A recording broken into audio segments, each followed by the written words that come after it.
Quick statement on this, and you can ask questions, then we'll go to whatever you'd like to. We're out traveling around the state to make a simple point. If you're an adult in Tennessee and you'd like to go back to get a certificate at a TCAT anywhere, we'll provide the last dollar scholarship for that to happen, which really means, like I said, any adult in Tennessee can now go get their certificate from a TCAT. And these are very practical degrees where we have high job demand. The last point I'd make is this. When you have 85% placement rate in something, that's extraordinary. That 85% of the people that complete a program actually can then go get a job. You know, you go to your best Ivy League college and they won't have that kind of placement rate. So it shows the practical benefits that are happening in our TCATs right now. Questions about this program, or what are you doing? Is this going to cost any additional dollars to? No. So this was all that we budgeted this last year. This is the money. This year we actually have in the budget this year a proposal for another $1.5 million that would be grants for Reconnect for adults to go back to community college. So that's in the process of working its way through the legislature. Like I said, that's an additional $1.5 million grant that we proposed. And how much was this for? This grant was originally for, say it was for $1.5 million as well. And how many people do you expect or hope to take advantage of it? Mike Krause just told me, said we're 8,000 is the target for what we're working toward. Adam, what are you doing to make sure TCATs are going to be able to keep up with the influx of new students? Yeah, so a couple of things. The other thing you saw in our budget amendment was we put some additional money in there for equipment for TCATs that will be very directed toward where the demand is. The great thing about our TCATs is they can react quickly. So if they see a big demand in a certain area, they can expand. It's just a question of us getting them the equipment they need, whether it be welding or nurse training or anything else. And so we did put, and again in our amended budget, we have some additional money for equipment for TCATs for that. Other things? Okay, free for all. guns, and parks. Guns. I wondered how long. Have you looked at this more? What's your take on this bill? There's so much. There seems to be a lot of confusion. Well, I think there's a couple. I think a couple of points I'd make is there's a lot of confusion. There's a lot of change. You all are always asking us, well, what are we going to do on this bill? One of the reasons we don't ever say what we're going to do on a bill is because they can and do change along the way. So I think I'll start on the amendment that was added, I guess, last Wednesday or Thursday about allowing guns in the Capitol. I think our safety and security folks have some major concerns about that, which they'll be expressing today, in terms of both the practical realities of how that would happen as well as the process. So we have some concerns about that piece. On the other piece, I think there's obviously a lot of confusion about what happens in parks that are used by schools but not owned by schools but are used at some point in time. What is the law on that? So that confusion is something we're working to clear up as well. How will that be done? Well, I think a couple of things. So we're doing our very best to go back through both prior Attorney General's opinions, and then at some point in time we'll probably ask for Attorney General's opinion on this as well. So if it comes to your desk as is, will you be told? I don't know that yet, because like I said, and we make a habit of not commenting because things change a lot, and we don't want to be in the situation, well, if it's this, we will be told. If it's that, we won't, because of the rapid ways that things change. I think it's fair to say, particularly with the amendment about the Capitol, that we have some major concerns. Do you feel the same about guns in parking lots as well? No, I think the guns in parking lots, I think given the way that was rewritten, that actually arrived on my desk today.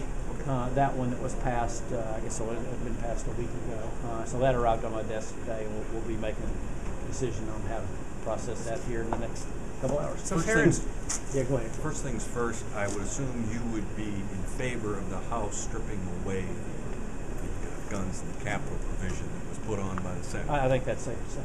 Yeah. We would be in favor of that. The way that the other part of it's written which was confusing last week, was it looked like that you could bring a gun within like 15 feet of a school if it was right next to a park or real close. Well, I think that, again, that part of the confusion there, I think, is one of the reasons we have concerns. It's one of the reasons I fundamentally go back to, that's why it's best to have local governments make those decisions, because they know what happens in the parks that they own.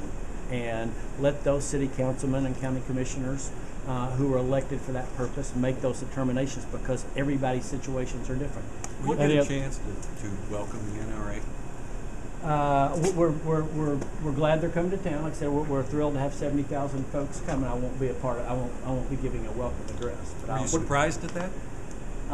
No, I mean that's they obviously are welcoming. They have a lot of the presidential contenders here, and like I said, we're thrilled that they're here. The day that Friday they're here, I'm in Knoxville and Chattanooga on this program on Tennessee Reconnect. Do you think that their failure to invite you to address them has anything to do with some of the vetoes or some of the stances you've taken on gun legislation? I mean, I certainly can't speak for them. Like I said, we're thrilled that they're coming to town on that day, that Friday. I'll be in Chattanooga, Knoxville, selling TCATs, which I think that's what Tennesseans want me to do.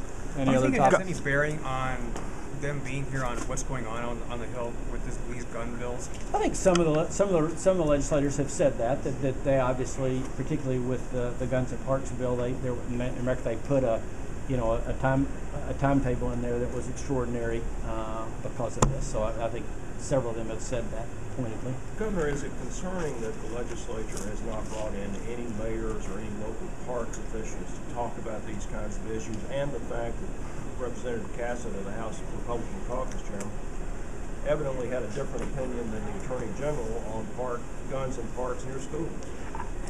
I come back to this bill isn't so much isn't a Second Amendment issue. It's about it's a property issue. It's who owns that and who should be able to decide what to do with it. So I would like to see more mayors and county commissioners and park directors talk about the situation in their situation. They are different, by the way, and a lot of cities have said we're fine with that. A lot of counties have said we're fine with that, and a lot have said we're fine with it in this case, but not in that case. And that's why I think it would be healthy to get that kind of local government input. Guys, we have other topics? Governor, I know last week's failure of Insure Tennessee seemed to cause a lot of emotional distress among the supporters. Do you bear any responsibility for raising false hopes by encouraging that effort, or did you really think it would pass this time around? Well, I don't. You don't ever feel bad about raising false hopes in the sense of you're always trying to get the right thing done, and we felt like that was the right policy, and I still do feel like it's the right policy. So I think it's worse to never try. If you think something's right but to never try, that feels like a bigger error. I know I saw a news story this morning that the supporters are pushing for it to be heard on the full floor. My guess is that's probably a pretty far reach. I mean, that'd be very, very unusual for the House or the Senate to decide to do that. Is the elimination of longevity pay in your budget still, or what are you doing with that now? So we're going. The current proposal is to grandfather in everybody that has longevity and stay that. So the pool for merit raises and for market-based raises will go from 47 to 32 because that 15 will stay in longevity pay, if that makes sense. So this is a question about vouchers. There's a bill advancing in the House that would delay the plan for about a year. Are you okay with that? I'm not certain I understand the reason. I think maybe it's just to give people to have more chance to get ready for it. I think given the limits that we put on the voucher bill, both in terms of the number of students, the cap on there, as well as the type of students that can apply, I would be in favor of going ahead with it.